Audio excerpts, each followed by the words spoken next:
काल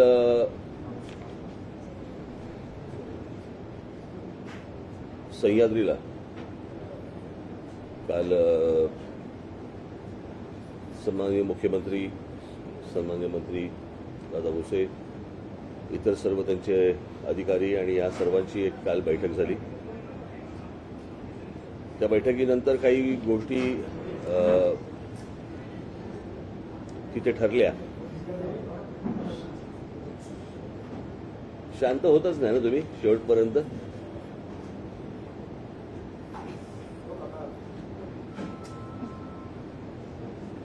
तू खाली बस रे, आता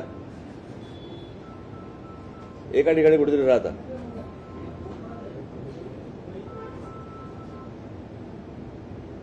इतक्या प्रेस कॉन्फरन्स हँडल करून पण तुम्हाला सेन्स येतच नाही ना.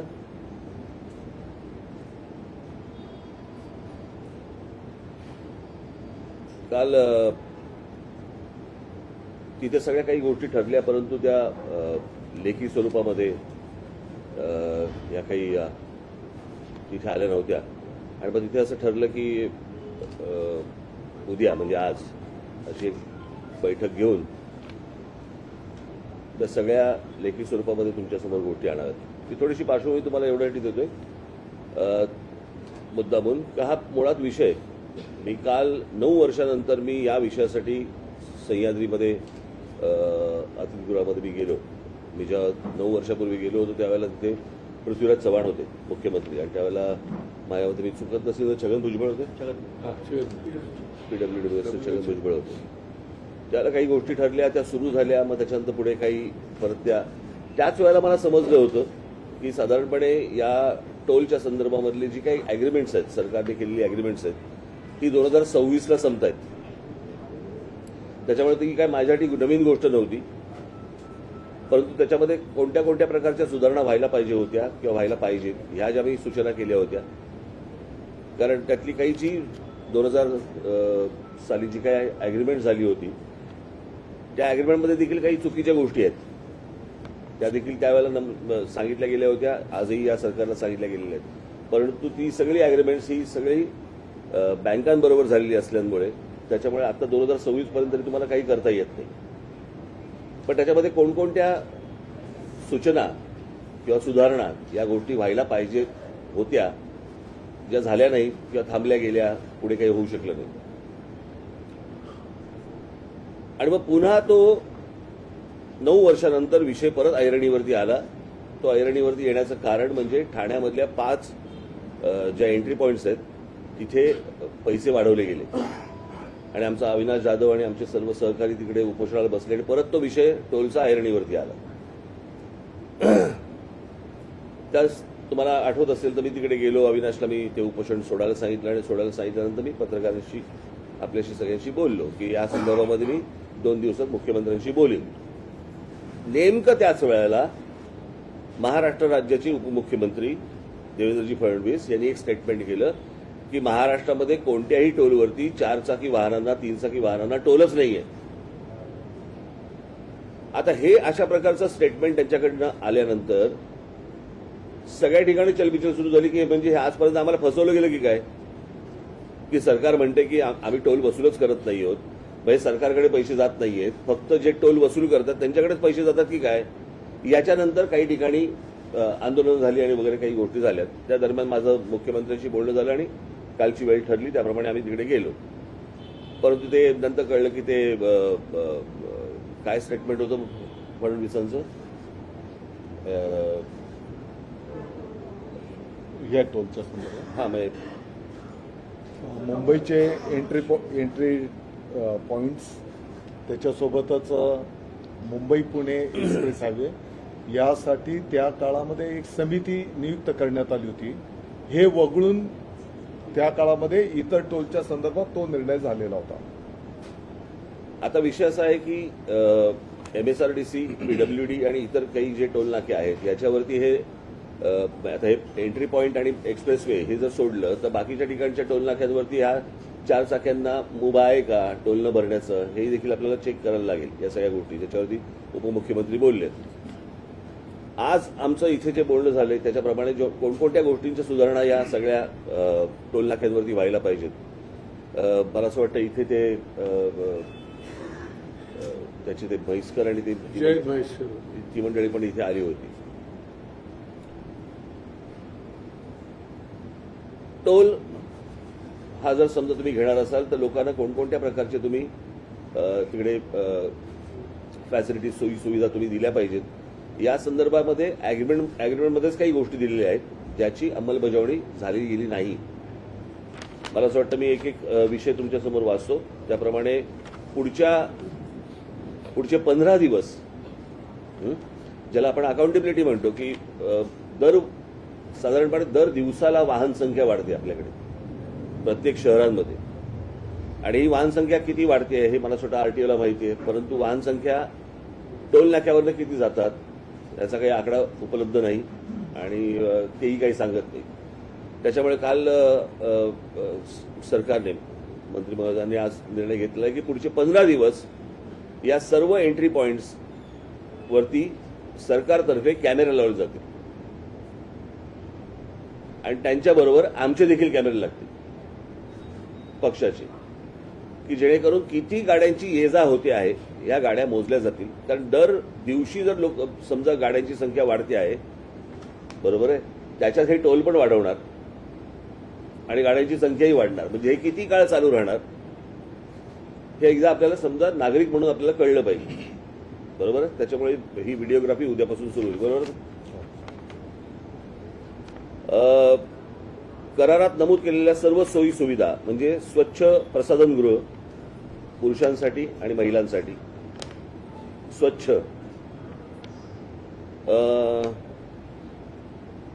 प्रथमोपचारासाठी लागणारी सेवा त्याच्यानंतर एक रुग्णवाहिका त्याच्यानंतर क्रेन प्रकाश यंत्रणा पोलीस अंमलदार फोन करारपत्र शासन निर्णय तसेच तक्रार वही. आता तक्रार वही होणार नाही तिकडे मगाशी ठरल्याप्रमाणे मंत्रालयामध्ये एक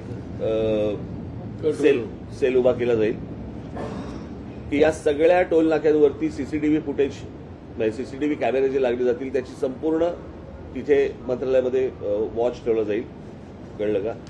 त्याचबरोबर तिथे एक नंबर दिला जाईल मोबाईल नंबर की या टोल नाक्यांवरती लोकांना काय प्रकारचा त्रास होतोय किंवा काय. मी येतोच आहे पुढे ज्याच्यामध्ये फास्ट ट्रॅक पण येणार आहे विषय पण काय प्रकारचा त्रास होतोय लोकांना उद्या त्या नंबरवरती मेसेज करून तिथे सरकारला कळवता येईल आणि ही यंत्रणा MSRDCमध्ये लागणार नाही ही मंत्रालयात लागेल की कोणकोणत्या प्रकारचे त्रास होत आहेत तिथे लोकांना. तर या सुविधा ज्या आहेत या तात्काळ तिथे सर्व टोल नाक्यांवरती केल्या जातील.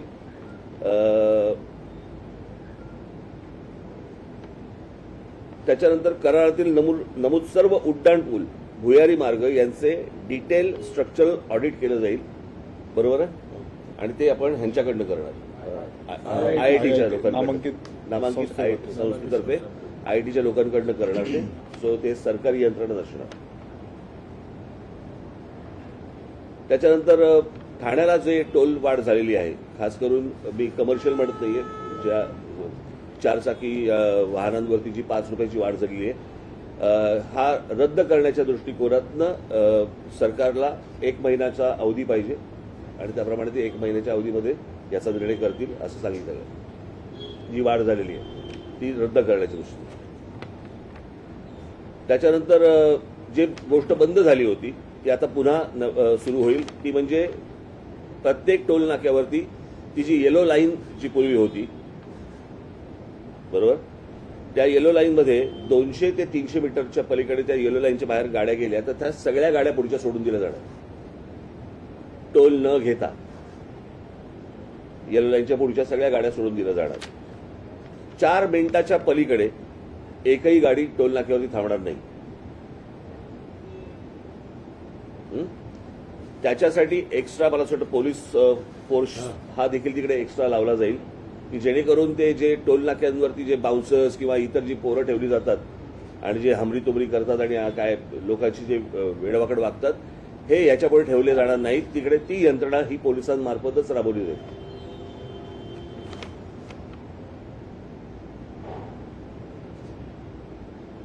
त्याच्यानंतर ती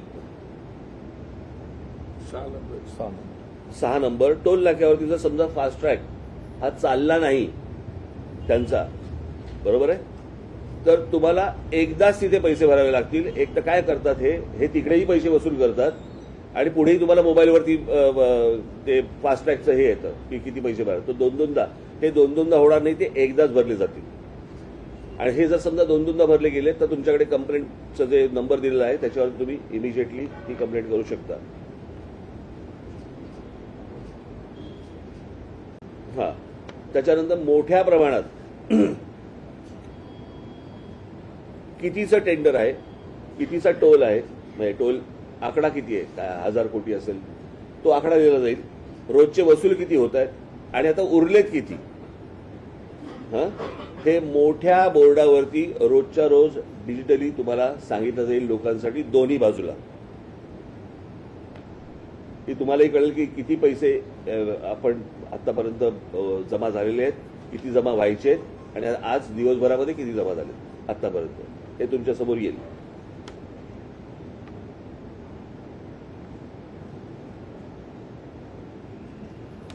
हा, त्याच्यानंतर आनंदनगर टोल नाका ठाण्याचा, ज्याच्यात या सगळ्या गोष्टी सुरू झाल्या. आता ठाण्याच्या लोकांना आनंदनगर टोल नाका क्रॉस करून परत जर समजा ऐरोलीच्या टोल नाक्यावरती असेल, दोनदा टोल भरायला लागतो.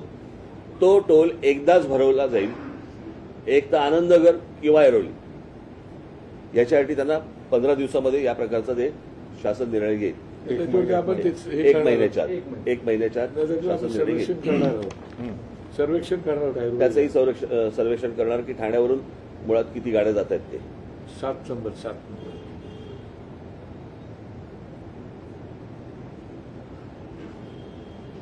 हा, त्याच्यानंतर मुंबई महानगरपालिकेत असणाऱ्या मुलुंडच्या हरिओम नगर परिसरात राहणाऱ्या रहिवाशांसाठी मुलुंड म्हाडा कॉलनीमधून पूल बांधला जाईल आता तात्काळ, की जेणेकरून त्यांना तिथे टोल भरायला लागणार नाही. त्याच्यानंतर संपूर्ण महाराष्ट्रामध्ये आता काय झालंय, महाराष्ट्रामध्ये जे रस्ते आहेत, मगाशीच आमचं बोलणं चालू होतं की महाराष्ट्र सोडला आणि इतर राज्यात गेलो की आपल्याला गुळगुळीत रस्ते मिळतात. तर महाराष्ट्राने काय घोडं मारले, महाराष्ट्रामध्ये आल्यावरती अशा प्रकारची गोष्ट का होते. आणि त्याच्यामध्ये काय आहे, राज्य सरकार, केंद्र सरकार आणि महानगरपालिका, नगरपालिका यांचे एकमेकांशी असलेल्या जे काही गोष्टी आहेत ह्याची एकत्र बैठक होत नाहीये.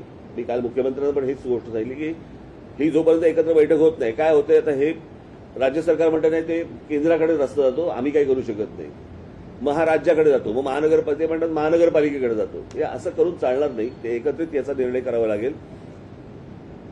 ज्या नॅशनल हायवेज आहेत, या नॅशनल हायवेवरती कायद्यानुसार तिकडचा जो टोल घेणारा जो माणूस आहे, तिकडचा जर रस्ता खराब असेल तर त्या ठिकाणचा टोल हा रद्द करता येतो, कळलं का. आणि या संदर्भामध्ये मला असं वाटतं राज्य सरकार केंद्र सरकारशी आता पुढच्या 15 दिवसामध्ये बोलतील.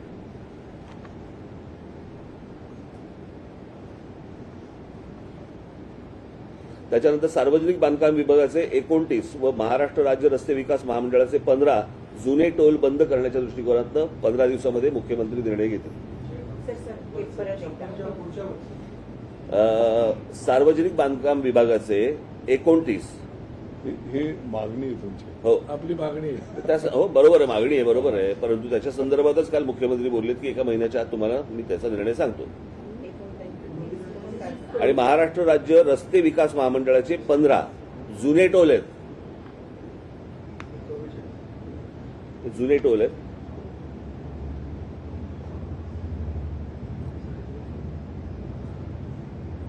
त्याच्यानंतर मुंबई एंट्री पॉइंट, मुंबई पुणे द्रुतगती महामार्ग व राजीव गांधी सी लिंक यांचे कॅग ऑडिट केलं जाईल. ही आमची मागणी आहेच, पण ती आम्ही मुख्यमंत्र्यांकडे लावून धरलेली आहे. त्याचं कॅग ऑडिट केलं जाईल. आणि सगळ्यात महत्वाचा म्हणजे लोकांना सर्वात जास्ती त्रास होणारा म्हणजे जी जड अवजड वाहनं आहेत, ही कोणत्याही लेनमध्ये येतात, त्या संपूर्ण वाहनांना याच्यापुढे महिन्याभराच्या आत, हा दादांनी दिलेला शब्द आहे, महिन्याभराच्या आत ते शिस्तला होतील. बरोबर ना? हो बोललात ना? हो, साहेब 7 नंबर. म्हणजे आपण सगळ्यांची जबाबदारी होती. 7 नंबर. त्याच्यानंतर टोल प्लाझा परिसरात राहणाऱ्या नागरिकांना सवलत मासिक पास उपलब्ध करून दिले जातील. किती?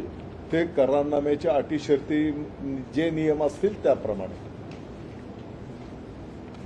केलं जाईल. ठीक आहे.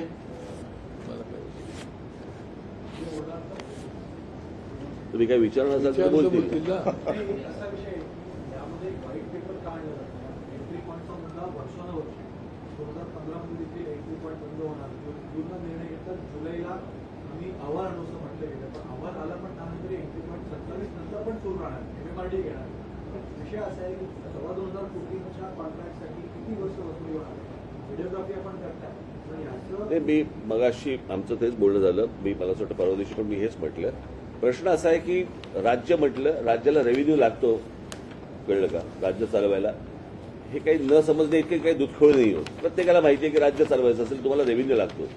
पण हा रेव्हेन्यू कलेक्ट होत असताना जो फ्युएलमधनं पण होतोय, तुमच्या इतर टॅक्समधनं पण होतोय, रोड टॅक्समधनं होतोय, तुम्ही गाडी परचेस करताना पण होतोय, त्याच्यानंतर टोलवरती पण होतोय, हे सगळं जातंय कुठे?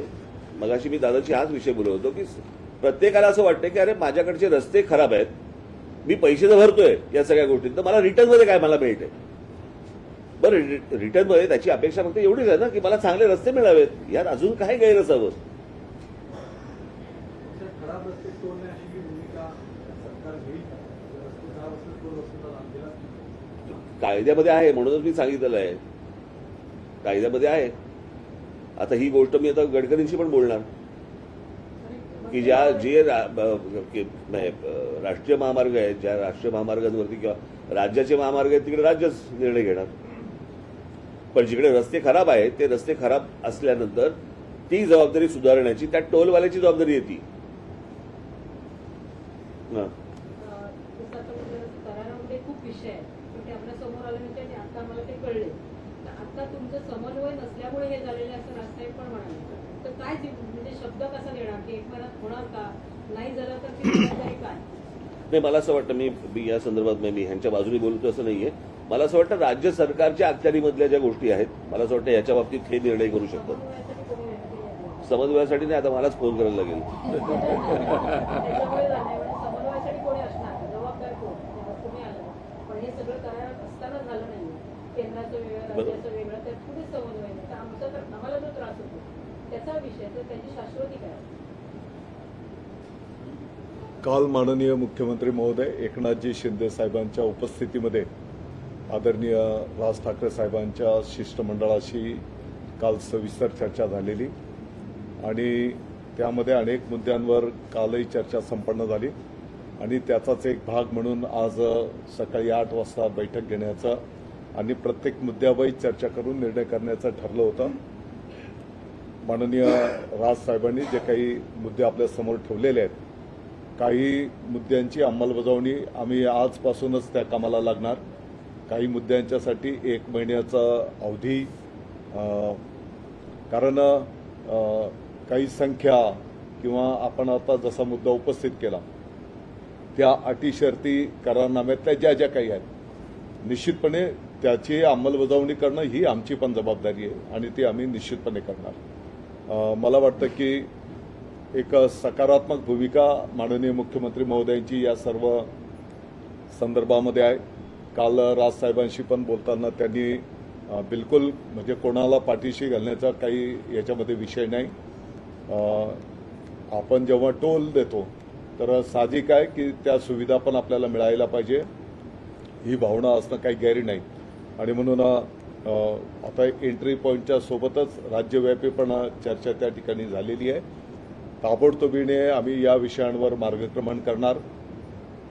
काही गोष्टींमध्ये आता आपली सर्वांची पण जबाबदारी, उदाहरणार्थ आता लेनिंग करणं, आम्ही बोर्ड लावणार एंट्री पॉईंटच्या तिथे किंवा जाताना पण त्या लेनमधनंच गेलो पाहिजे, परंतु पुढे गेल्याच्या नंतर त्या वाहन चालकाने पण त्या लेनने चाललं पाहिजे. ही शेवटी एक सामाजिक चळवळ असणार आहे. आम्ही त्याचं प्रबोधन करणार. काही ठिकाणी तर आपल्याला काही कारवाई पण करावी लागली तर तशी पण भूमिका आपल्याला काही ठिकाणी घ्यावी लागणार आहे. आणि म्हणून या संदर्भामध्ये पण सविस्तर चर्चा झाली. नवीन प्रकल्पामध्ये आम्ही कशा या संदर्भातल्या सुविधा केलेल्या आहेत त्याचं पण माहिती आम्ही राजसाहेबांना या ठिकाणी दिलेली आहे. मला वाटतं की सारांश आहे की टप्प्याटप्प्याने तुम्हाला या संदर्भातलं अंमलबजावणी होताना दिसेल. सर मध्यंतरी पण काही थोडं कन्फ्युजन झालंय लोकांमध्ये की प्रायव्हेट व्हेकल्स आता टोल भरणार की नाही भरणार, कारण DCM नी एका साईडला सांगितलं माझ्यासाठी पण तो धक्काच होता. मी आपल्या माहितीकरता सांगू इच्छितो की त्या एका शब्दाचा आपण होऊ शकतं की एक नॅचरल याच्यातनं त्याच्याकडनं ते शब्द आला असेल, परंतु साहेब आपण जे स्क्रीनवर जी त्यांची पूर्वीची मुलाखत दाखवली तर त्याच्यामध्ये त्यांनी स्पष्टपणे हे पण सांगितलं की बाबा मुंबईचे एंट्री पॉईंट्स असतील, मुंबई पुणे एक्सप्रेस हायवे असेल, यासाठी समिती नेमलेली हे त्यांनी त्यावेळेस पण सांगितलेलं आहे. आणि म्हणून एक मोठ्या प्रमाणात त्या काळामध्ये जे काही मला वाटतं की 50-60 ठिकाणी लाईट मोटर व्हेकल्सला एक्झाम्शन देण्याचा निर्णय झाला होता. आजही मी आपल्याला सांगू इच्छितो की MSRTCच्या पण काही टोलवर लाईट मोटर व्हेकल्सला एक्झाम्शन आहे, काहींना टोल घेतला जातो, ही वस्तुस्थिती आहे. पण रेव्हेन्यू जनरेशनसाठी आपण म्हणताय कधीतरी लोकसभेच्या तालुक्यामध्ये टोल बंद होणार, टोल बंद होण्याचा विषय नाही, पण वर्षानुवर्ष आपण त्याची वसुली करतो. जे ब्रिजेस काही ब्रिजेस तर बांधले गेले त्याचे पैसे घेतले गेले, उदाहरण पेडर उचलली, तर या सगळ्या गोष्टी ज्या आहेत त्याच्यावर सरकार उत्तर देणार का, त्याच्यावर काही वाईट पेपर येईल का? मला वाटतं की या सर्व गोष्टींचं प्रारूप 2002 पासून आणि नंतरचा करारनामा 2010 मध्ये, तर त्या काळामध्ये या सर्व गोष्टींचा अभ्यास करूनच निर्णय केला गेलेला आहे. कालच्या चर्चेमध्ये हे पण समोर आलं की अनेक तक्रारदारांनी या संदर्भामध्ये माननीय न्यायालयात, अगदी माननीय सर्वोच्च न्यायालयापर्यंत पण विषय गेले आणि त्याच्यामध्ये पण न्यायनिवाडा त्या ठिकाणी झालेला आहे. आपण काय याच्यामध्ये काही नकारात्मक न घेता ज्या सूचना आहेत शेवटी नागरिकांच्या सोयीसुविधांच्यासाठी आणि ते पैसे देतात तर त्या सुविधा त्यांना मिळायलाच पाहिजे, यामध्ये कोणाचं दुमत असण्याचं काही कारण नाही. कदाचित त्या काही गोष्टी अपूर्ण राहिल्या असेल तर त्या आम्ही ताबडतोबीने पूर्ण करण्याचं मार्गक्रमण करू. यातला एक महत्वाचा मुद्दा आहे तो स्वच्छतागृहांचा. त्याला जोडून माझा प्रश्न असा आहे की राज्यातले काही टोल नाके असेल की जे ऑपरेट करणाऱ्या ऑपरेटर्सकडून स्थानिक गुंडांना तिथे वसुलीसाठी ठेवण्यात आलेलं आहे. विशेषतः शिवापूर, सातारा, ठाणे, नवी मुंबई अशा भागामध्ये या कॉन्ट्रॅक्टर्सकडून स्थानिक गुंड जे छोटे मोठे गुन्हेगारी करतात त्यांना आपल्याकडे कामावर ठेवलेलं आहे आणि ते सर्वसामान्य नागरिकांची पहिली भाषा दादागिरीची करतात. पहिली गोष्ट तर काय केलं जाणार, सर्व त्यांचा तपास केला जाणार आहे, त्यांना आपल्या सेवेत घेताना त्यांच्या ट्रॅक रेकॉर्डचा सर्व टोल्सवाल्यांना आम्ही सूचना करू की त्यांनी नागरिकांशी वागताना सौजन्याने सन्मानजनक वागलं पाहिजे, अशा प्रकारच्या स्पष्ट सूचना दिल्या जातील. आपल्या ज्या काही सूचना आहेत या संदर्भामध्ये जिथे कुठे असा प्रकार झालेला असेल तर ताबडतोबीने चौकशी करून कारवाई करू. एक मिनिट. मला असं वाटतं ही अत्यंत उत्तम सूचना आता त्यांनी केलेली आहे कोचरेकरांनी, आणि मला असं वाटतं बंद करून टाकू. मला असं वाटतं दादा, ज्या टोल नाक्यांवरती जी लोक बसलेली आहेत त्यांची मला असं वाटतं बॅकग्राऊंड तपासणं गरजेचं आहे आणि ती बॅकग्राऊंड तपासूनच त्यांना टोल नाक्यावरती बसवलं जाईल असं मला असं वाटतं तुम्ही सांगणं आवश्यक आहे. बिलकुल. जे कर्मचारी नियुक्त केले जातील त्यांना चौकशी करून त्यांचं बॅकग्राऊंड तपासूनच त्यांना कामावर घ्यावं असे आदेश दिले जातील. सौजन्य वाढण्याचं ट्रेनिंग झालं पाहिजे. सर आणखी एक महत्वाचा मुद्दा की हे जे बहुतेक जे रस्ते आहेत या जेव्हा कॉन्ट्रॅक्ट तयार झाला असेल तेव्हा तिथे किती स्वच्छतागृह असेल याची पण एखादी आकडेवारी त्याच वेळेला तयार झालेली असेल. कालपासून जेव्हा तुम्ही आढावा घेता किती स्वच्छतागृह आहेत आणि किती असली पाहिजे याची काही आकडेवारी आहे का? कारण अजूनही टोल वसूलला जातो, विशेषतः महिलांसाठी स्वच्छतागृह कुठल्याच रस्त्यांवर नसतात. ताई, आम्ही या संदर्भामध्ये पण आता चर्चा केलेली आहे. स्वच्छतागृह आणि ते पण स्वच्छ असले पाहिजे हे सूचना केली गेलेली आहे. त्याला थोडंसं आपल्याला जागेचं पण लोकेशन वगैरे जिथे उपलब्ध आहेत तिथे केलेलंच आहे. कमी अधिक असतील, परंतु आपल्याला अपेक्षित त्या सोयी सुविधा तुम्हाला महिन्याभराच्या आत दिसून येतील. एकच मिनिट. अजून एक सगळ्यात महत्वाची गोष्ट म्हणजे मी आताच मुख्यमंत्री आपल्या मंत्री महोदयांशी बोललो मी की जो कॉन्ट्रॅक्टर तिकडे असेल, जो टोल वसूल करणार आहे, त्यांनी ती स्वच्छतागृह त्यांनी उभारलीच पाहिजेत. बरोबर आहे. पण आम्ही आमच्याकडनं प्रत्येक टोल नाक्याला आता ह्या खास करून या एंट्री पॉईंट्सना, कळलं का, आणि मुंबई पुणे एक्सप्रेस हायवेला आणि कुठे जेवढं जेवढं शक्य होईल तसं असं प्रत्येक एंट्री पॉईंटला आम्ही जाताना आणि येताना अशी 2-2 आम्ही काय म्हणतो तुला स्वच्छतागृह आम्ही कंटेनरमधनं साधारणपणे महिलांसाठी 10 आणि पुरुषांसाठी 10 असं एका बाजूला, दुसऱ्या बाजूला पुरुषांसाठी 10 आणि महिलांसाठी 10 असं हे आमच्यातर्फे आम्ही देणार आहोत. सर, 1 महिन्याच्या कालावधीत सरकारकडून दिलेली आश्वासनं जर पूर्ण झाली नाही तर तुम्ही पुन्हा मनसे स्टाईलने आंदोलन करणार का 1 महिन्यात? म्हणजे पूर्ण झाले नाही म्हणजे काय करायचं? मी बातम्यांसाठी म्हणून आंदोलन नाही करत, कळलं का. लोकांना सुखसुविधा मिळणं गरजेचं आहे. हे एका स्टेटमेंटमधनं या सगळ्या गोष्टी उभ्या राहिल्या, बरोबर. अन्यथा हा फक्त ठाण्याच्या फक्त वाढलेल्या 5 रुपयाचा विषय होता, बरोबर की नाही. आणि त्याचं 2026 पर्यंतचा करार आहे. तेव्हाच मला माहिती होतं ना. मला असं वाटतं ही गोष्ट नीट समजून घेणं गरजेचं आहे. अनेकांच्या डोक्यामध्ये काय काय गोष्टी चालू असतील आता ह्याचीही मला कल्पना आहे, कळलं का, की ह्याचं बरोबर रिपोर्टिंग कशा प्रकारे करायचं त्याची उत्तर मी काढून ठेवलेलीच आहे. पण मला असं वाटतं आपण नीट या गोष्टी समजून घेणं गरजेचं आहे. ज्या ठिकाणी गरज लागेल त्या ठिकाणी त्या प्रकारची आंदोलनं होतील. एक प्रश्न आहे की आता जसं मनसे पुढाकार घेते ही चांगली गोष्ट आहे, पण तुम्ही म्हणाल तसं लोकसहभाग असला पाहिजे, त्याच्यासाठी वेगळं काही करणार आहात? जसं जाहिराती बाकीच्या बाबतीत आपण करतो तसं जनजागृतीसाठी आपण लोकांचा पण सहभाग वाढवला गेला नाही. आता लेनिंगच्या संदर्भामध्ये साईन बोर्ड्स लावणं, त्या लेनमध्ये ती वाहनं कशी लागतील यासाठी मनुष्यबळ उभं करणं. आता नवीन जे प्रकल्प आपण केलेले आहेत की किती स्पीडने त्या ठिकाणी ते वाहन चाललं पाहिजे, ते जर जास्तीच्या गतीने नियमापेक्षा जास्ती चाललं तर त्याला आम्ही त्याचं प्रबोधन पण, आता समृद्धी महामार्गाचं उदाहरण देतो, तिकडं त्यांना आम्ही एक स्वतंत्र प्रबोधन कक्ष केलेला आहे की त्याला आम्ही सगळं समजावून सांगतो. मला वाटतं की हे एक जन आंदोलनचा पण एक तो भाग असणार आहे. कारण आम्ही पाहतो की कधी कधी एक 2 व्हीलर मोटरसायकलवाला पण पहिल्या लेनने चालतो, हेवी व्हेकल पहिल्या लेनने चालत आहे. म्हणजे काय होतं आता तुम्ही जर समजा टोल नाक्यावरती पण जर बघितलं तर कुठच्याही ट्रक कुठच्याही लेनमध्ये शिरतात आणि सगळ्या गोष्टी जॅम करून टाकतात, बरोबर आहे. तर हे पहिल्यांदा टोलवरती जर समजा पहिल्यांदा नियंत्रण आलं तर मला असं वाटतं हळूहळू या गोष्टींची सवय लागेल. सर, येलो लाईन बद्दल कशा पद्धतीची यंत्रणा आपण राबवणार आहोत? आता जसा आपला निर्णय झालेला आहे की त्या टोलच्या पासून 200 ते 300 मीटर पर्यंत आणि ते वाहन 4 मिनिटपेक्षा जास्त थांबायला लागू नये या दृष्टिकोनातनं यापूर्वी पण या संदर्भातली अंमलबजावणी झालेली आहे. त्याची अंमलबजावणी कदाचित मध्यंतरी थांबली असेल ती परत करणार.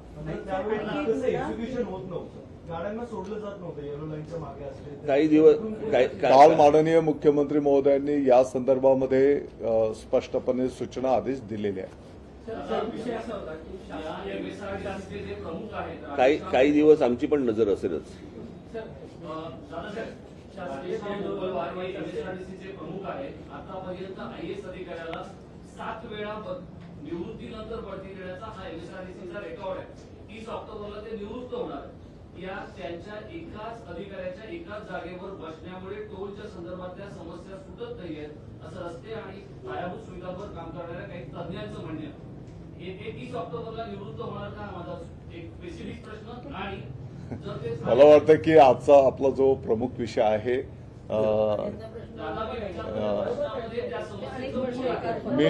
मी प्रश्नाला काही बगल देत नाही, परंतु आता अनेक चांगले प्रकल्प पण आपले उभे राहिले, मार्गी पण लागलेले आहेत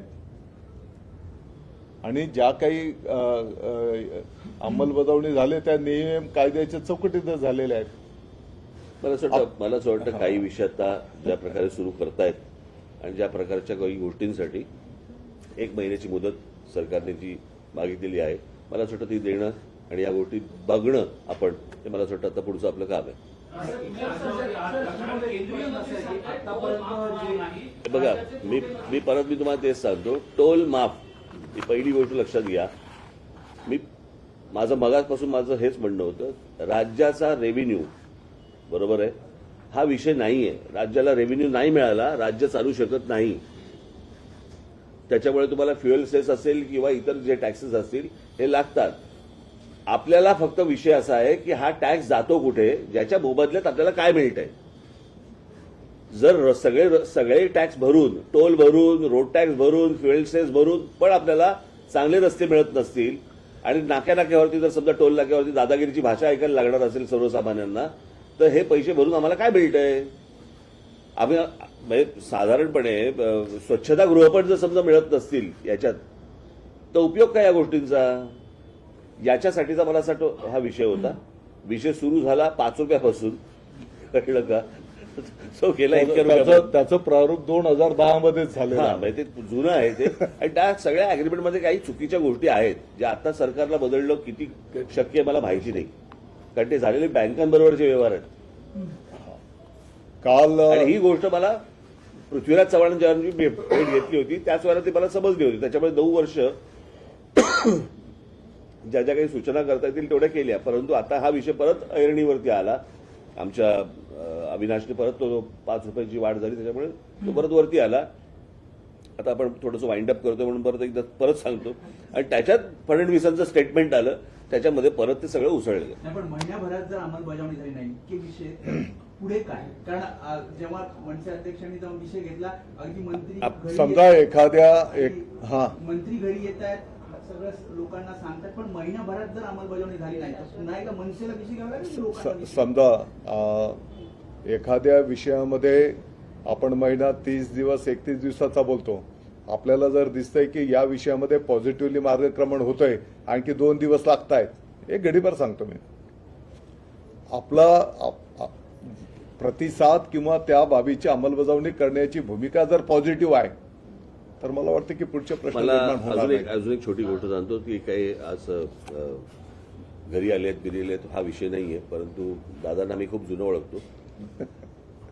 सरळ माणूस आहे, सज्जन माणूस आहे, आणि त्याच्यामुळे मला आशा आहे की काही गोष्टी होतील का. मुख्यमंत्री महोदयांच्या पण याच भावना आहेत. आणि ते तर मुख्यमंत्री तर ह्याच्या विरोधात कोर्टात गेले होते आणि आज पण आहेत. त्याच्यामुळे ते देखील या विषयामध्ये तेवढेच कडवट आहेत असं मला वाटते. कालच्या त्यांच्या बोलण्यातनं दिसेल, आपल्याला सगळ्या गोष्टी दिसतील. दादा, मला एक शेवटचा प्रश्न. साखरेच्या प्रश्नावर शरद पवारांच्या घरी केंद्रीय सचिवांपासून अनेक मोठे अधिकारी गेल्याची घटना काही महिन्यांपूर्वी घडली होती, कारण प्रश्न तेवढा मोठा होता. आज तर राज्यात थेट तुम्ही कॅबिनेट दर्जाचे मंत्री असताना राज ठाकरेंच्या घरांना भेटायला आलेला की ज्यांचा फक्त एक आमदार आहे. तुमची नेमकी भावना काय. मी देऊ उत्तर. मी देऊ. मला असं वाटतं सरकारचं एक लाईन आहे की शासन आपल्या दारी.